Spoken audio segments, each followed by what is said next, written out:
Catastrophe approaches, and our only hope for survival, a comic book look. Ladies and gentlemen, it's your boy, John on Demand, from a comic book look.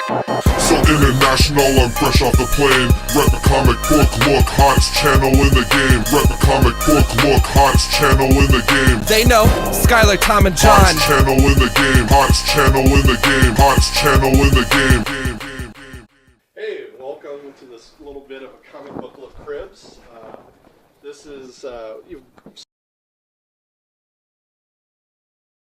seen Riverdale Studios, you've seen the Addendum Library, and now, of course, what we have here is Sergeant USA's Mr. America Little Place Called Home.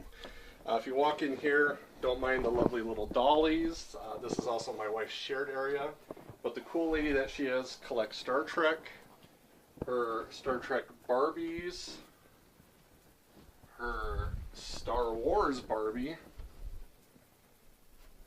and that feeds into my little tiny corner of trades, collectibles, and just knickknacks and goodies. As you can see, I'm a little Marvel heavy. I do got a couple different trades, and then of course you need your wonderful and comfortable seats to enjoy your wonderful books.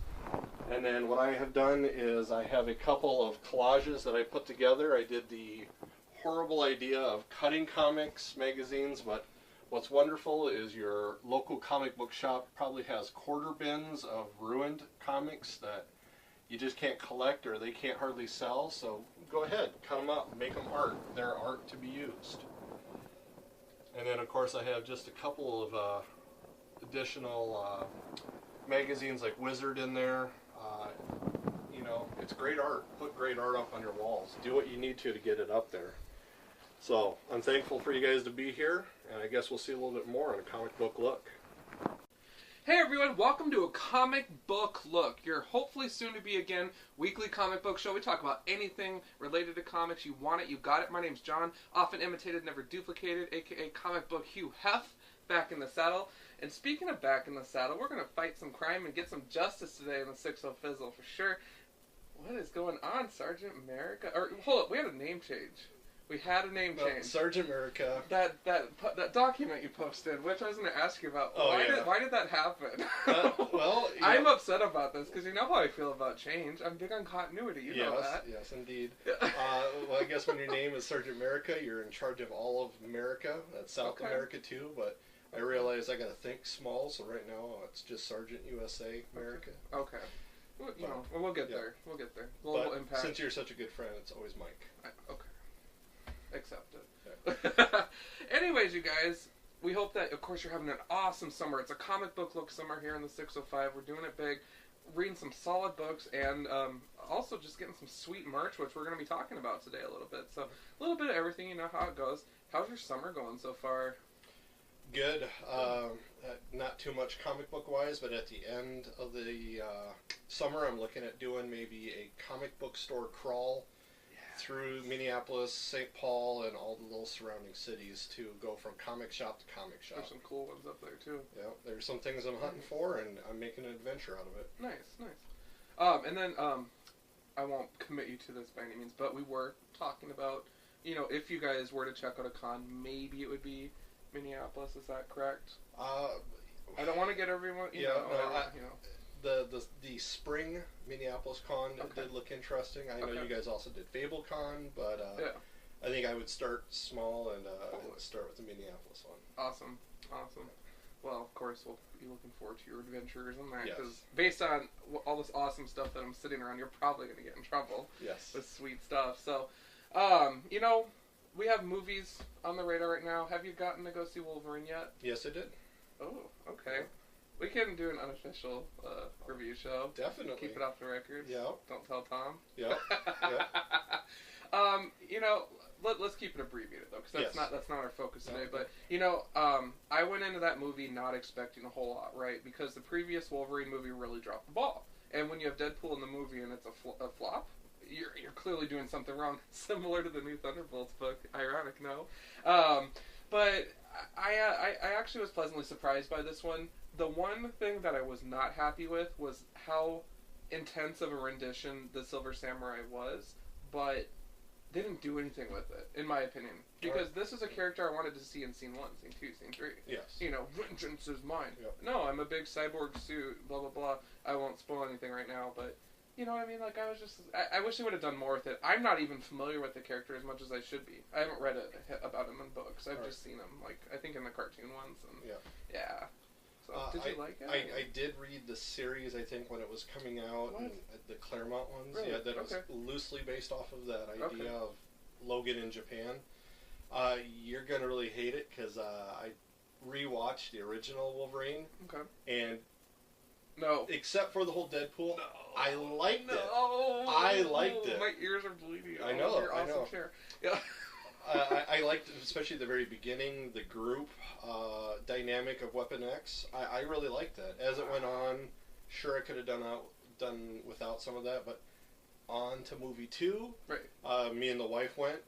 It was semi-filled. It was a 10 a.m. showing on a Saturday, so I wasn't sure what was going to happen. Okay. We got in there, it got loaded up fairly decently. I mean, it was, like I said, half full of people. It seemed like some people just knew about comics. Some fanboys were there, which I'll explain about later. Uh-oh. And when I watched it, I thought it was nice. I thought it was a little too close to my taste for, like, Ang Lee, the Hulk. You know, the very first Hulk. Yeah. I mean, it was very. It was a tasteful explanation of who Wolverine was. Yeah. I don't care for the pining for Jean, because I mean they never mentioned. Wasn't that creepy? Silver Sable, the one he actually was really with. Right. Or his feelings for Heather and Alpha Flight. Yeah. Obviously neglected. Yeah. So I completely agree with you. I mean, there were so many other women in his life that the Jean Grey dragging it back up was that was not what I liked. Okay. But I was surprised to see that actress though. Yes. You know what I mean? I'm like, really? Have you been in any other movies since then? You know what I mean? I haven't seen her around. No. Maybe I don't know. I'm not a Hollywood buff, so I'm sure you guys will be like, "Yeah, she was in Miss Congeniality 4, or Straight to Desk," you know, whatever. Yep. So I don't know. I just. Yeah, I'd agree with that. It was weird, and I mean, Gene, I don't blame you for going with Logan. Way better looking, way more manly than Scott was in these movies and in the comics. So, that's a no-brainer. I'm going to post a picture that said Cyclops was right. I Cyclops found one online right. that I thought about taunting you with. Seriously, you should. Yeah. I thought with the action it was very good. Yeah. My wife did fall asleep through the middle of it. It was slow. In some parts, yeah. But the action itself, I mean, there was actual blood on claws. I was surprised to see that. Yeah. And, I thought it was good. I like the use of the bone claws, too. Yeah. Okay. Yeah. Well, we'll leave it at that. But it was very tough. It was very tough because coming in Iron Man 3, Man of Steel, Wolverine... Well, it's kind of the flat tire. Yeah. If it would have started on our the summer... tricycle, we would not have been riding too far. The back right just totally popped. We're screwed. And, of course, stay through the credits. Well, yeah. I mean, midway, right? Yeah. That's all I did. Yeah. And then I left. Todd and I were like, peace. but I do have to say that, when they... That was the best scene for me, actually, was that. And I will agree with it. The most I laughed was actually Fanboy, who was down front, screamed, "Holy shit," right during that. Yeah. And I was just like, well, I enjoyed it. I wasn't going to scream that, but it was good. Inside my heart, it felt the same way. Yeah, so most of the theater laughed when he screamed, so it was good. That's awesome. You know, and I am excited about that. We saw some literature from San Diego Con about the Sentinels, whether or not they're going to be big size or us size. So that's interesting. Posted pictures today. Oh, of the whole thing? Because I saw the helmet, the head. Yep, no, they posted pictures of how they're going to use it, and... this is why you come on the show. You're Dinkins, who's going to be Boulevard Trask, I believe. Okay.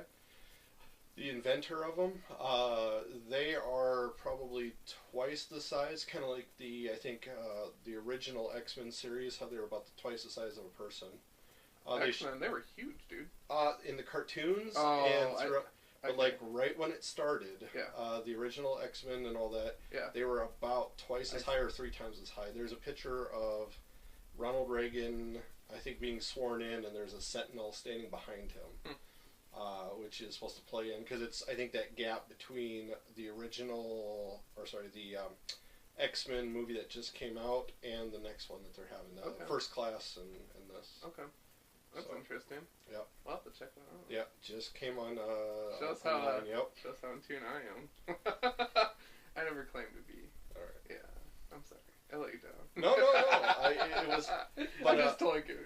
But now, X-Men, is that what got you originally started? Yeah. All right. But yeah, I'm used to the episode with Jubilee at the mall, the very first episode, and the Sentinel's like ripping roofs off of the mall, right? So that's like 5 million times the size of a person. Yep. But yeah, I mean, Nimrods, of course, are more our size. And I mean, honestly, you guys, if I saw a Nimrod, I'd punch it in the face. So I'm not too worried about it. But, you know, you got some of these people that are so inexperienced with robotic matters. Yes. I don't know. Anyways, you live and you learn. So, all that hoo-ha aside, it's been, you know, kind of a slack summer for both of us, I think, with reading. Obviously, you're loaded to bear, I'm loaded to bear. I have a stack of trades that I need to work on. I picked up Infinity Gauntlet and then Infinity something else, Wars. I don't know. 2 events I don't have yet because I want to get ready for that new one coming out, right? So, what better way than to sink your teeth into the original literature and see what's happening. All right. So I'm pretty excited about that, and I'll do more about that when I read it. Personally, I like to watch the movie first, and then fill in all the questions and all that afterwards. Agreed. That's just the way I go into a lot of that stuff. Yeah. But the one thing I will disagree with on that is Age of Ultron, Avengers 2. Get out of here. Get out of here. That book, come on. But they said... Did you read all those? No, I did not. And I stopped at 4. And they mentioned that they probably won't use even that storyline. Because it's that bad. Yeah. But I think it was just to catch them, and marketing may have said, we just did this, build off of this. Ultron's your villain, say Age of Ultron. Okay. That's just my take. So I think they did. It's who of us to question Marvel on the big screen. Yeah. The books are another story, but on the big screen, I think we're giving it about a B+ right now. I think, which is way better. So, all that aside, Mike was telling me we were chatting it up, and Mike has been just dropping some dollars on stuff that's comic related, but there's no pages, and well, there is technically, but this is crazy. This is mind blowing. I'm really excited to learn more about this. So today, obviously, I have nothing with me. You know, for this part of the show anyways, and Mike's really going to take us to school. I'm excited to learn more about it, so with that, I am giving him the floor. All right. Thank you very much, and definitely thank you to Rainbow Comics and Collectibles, our local comic provider. I bought a figurine to start out with that caught my eye. Eagle Moss Productions made these lead figurines. And of course, I know John is especially a fan. That's, I think, what originally caught my eye with it. That this wonderful Venom is made of lead and then hand painted. And when I saw that, it was I'm a original D&D nerd who played the games and then got into the lead figurines, and so I paint figurines. I collect them, and along the top of my shelf I have just a ton of those. But once I got out of D&D and I got into the comic books, this is what caught my eye. It also comes along with one of these wonderful, beautiful collector's magazine. Venom is number 32 out of 200 different figurines that they made.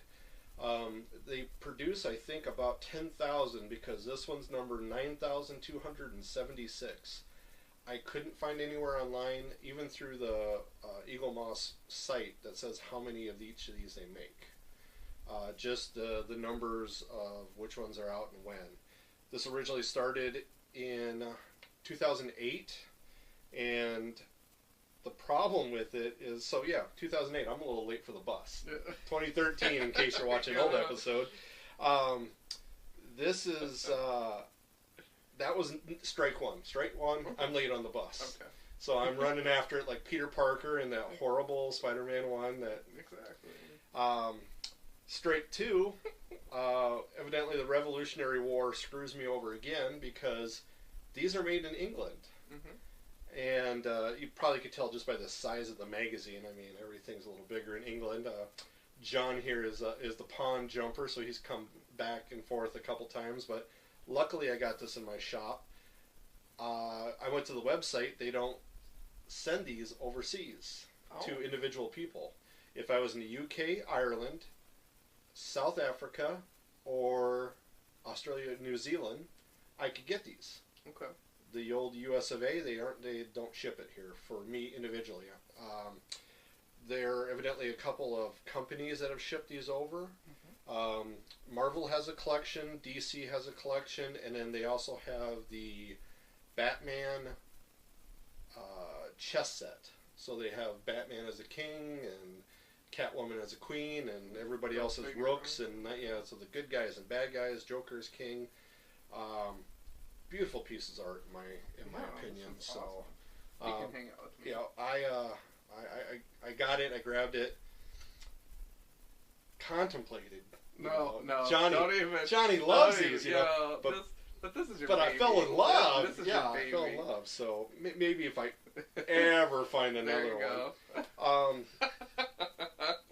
Even let's talk price. $5.99. Oh, that's a great price. Right. Oh, yeah, that's £5.99. Right. Once again, Britain number 3. Yeah. The conversion rate makes that about $10. Okay. I think I got that one for about $12 to $14. Some of the bigger pieces that you're looking at are $18 American, or there's huge Beyonder ones or 2 people packs that are like $18, or 18 pounds, sorry, $27. Okay. The very first one in 2008 was Spider-Man.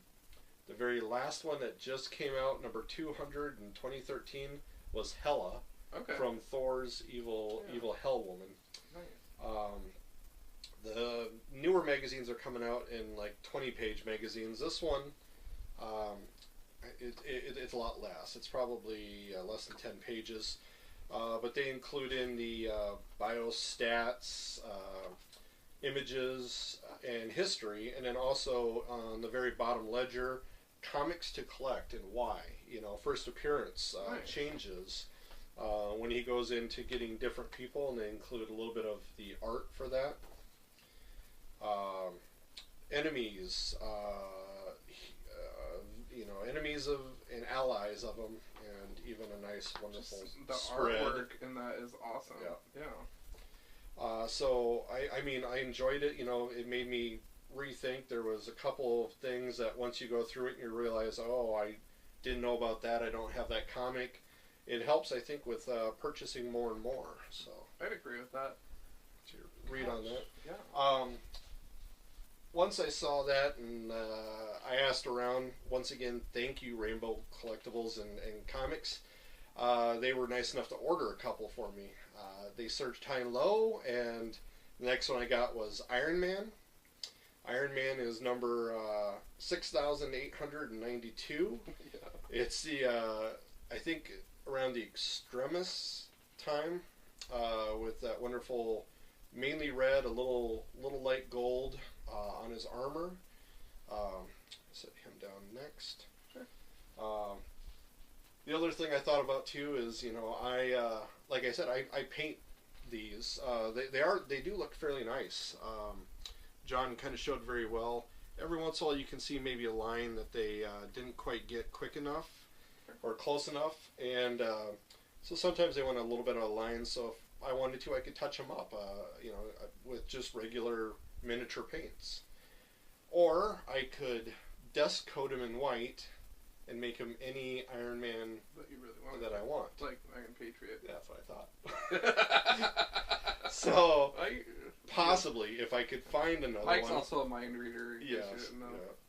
Yeah. And that was the big issue too. So each one does come with their own magazine, and which I think that's just the best part, in my opinion. That's so cool, because these are just packed. You guys, these are packed with information. Half the Venom comics in this one are actually in my bag down there on the floor. So that's awesome. Yeah.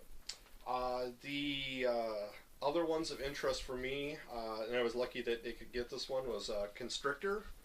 I fell in love with Constrictor during the Avengers Initiative when they were doing the 50 state. He is a criminal that's always looking to become a hero. He's got a good heart, but he often is a little too weak in his carrying through with things. So Frank often ends up going back and becoming a villain over and over again. And another wonderful collection with him. He was 191, so we're getting towards the end of the series.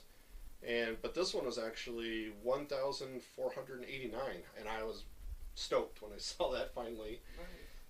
Nice. Give you that one. And then just today, I couldn't turn it down. Was that also at Rainbow? Yep, at Rainbow. And especially once I did some research, like I said, John said, well, find out a little bit about it.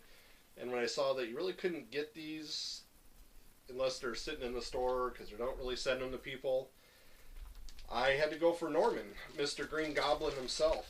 And so this is the unveiling. They come in these bags so that you can have your magazine.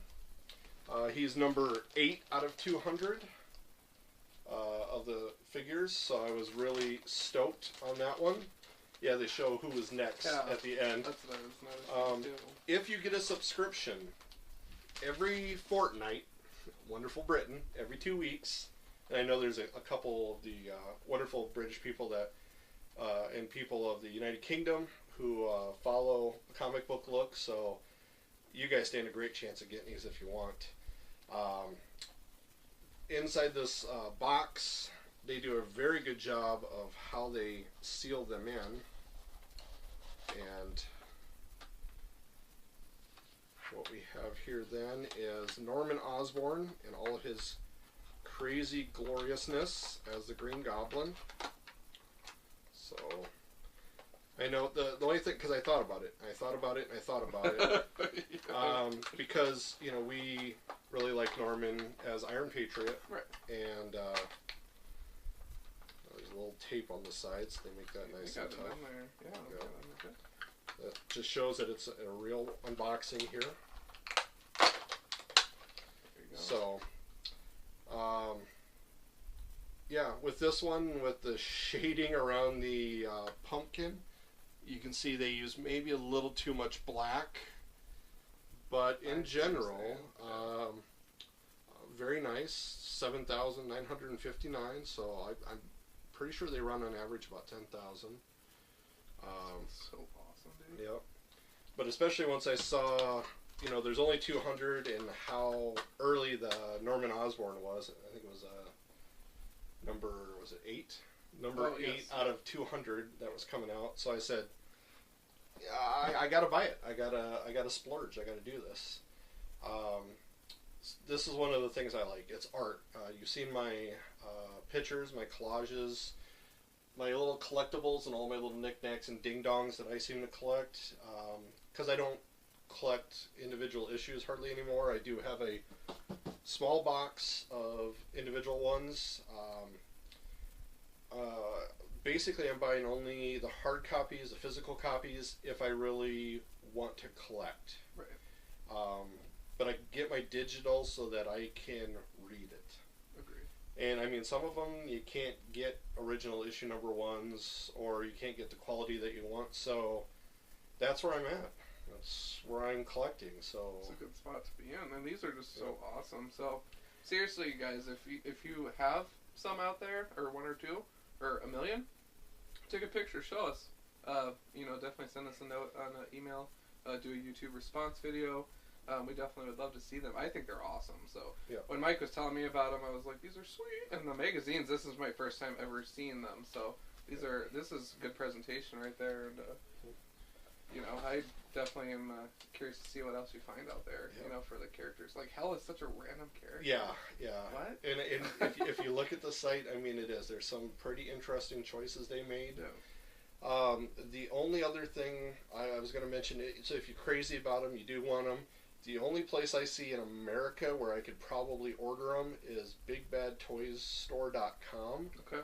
I've never ordered from them. I don't know exactly how well that company itself works, but it's all I can find otherwise. Right. But yeah, if you're part of the United Kingdom, or if you're part of the royal family's entourage, maybe you can get them. But And send them to us. yeah, A little care package. yeah. But I gave our comic book owner probably a list of 50 Okay. of just ones that I kind of saw on different sites That you want. and I wanted, and he goes, I can get you 2. And within a week, I got them. Yeah, and I was very happy, and so Brian, guys, thank you very much. But Nice. so much more I want. So one more reason for my comic book crawl through the cities. For every big town I go to, I hope so. I bet you'll find some. But it's collectibles, so that's the tough part. They have to have toys. They have to be able to do that. They should though. Most shops. Well, careful. Yeah. Yeah. Okay. So fair. that's where I'm at with that. Yeah. Oh, my phone's blowing up. All right. R2D2 in the pocket right there. I'd say that if you guys have any questions, for Mike about it, send us a note. Get it in on the Facebook group, the Comic Book Look, or you can send an email to us and we can pass it on to him. We're big on YouTube, interacting, via video. But absolutely, this is a great topic. They're really cool, and just the detail on them is awesome. They're durable, so they're not gonna break by any means. Don't Right. throw them around, obviously. There is the warning, and even the owner says to me, they're 100% lead. But Don't give them to kids. Don't eat them. Right. Don't leave them. And the other thing that I don't see that's going to happen, they're not going to make any more of these. Yeah. Lead doubled in price. Okay. A lot of things most people don't know. I just found out about it because that's why you see so many of these toys going to plastic now too, Yeah. or a poly. So, yeah, they're getting a little more rare. That's awesome. Well, definitely keep us posted on your, future conquests of this sort. And you guys, as always, we definitely appreciate you tuning in, checking us out. Again, we hope that you're having a great summer. So from us to you in South Dakota, always, keep it sassy, keep it flashy, keep it comics for sure. Boom.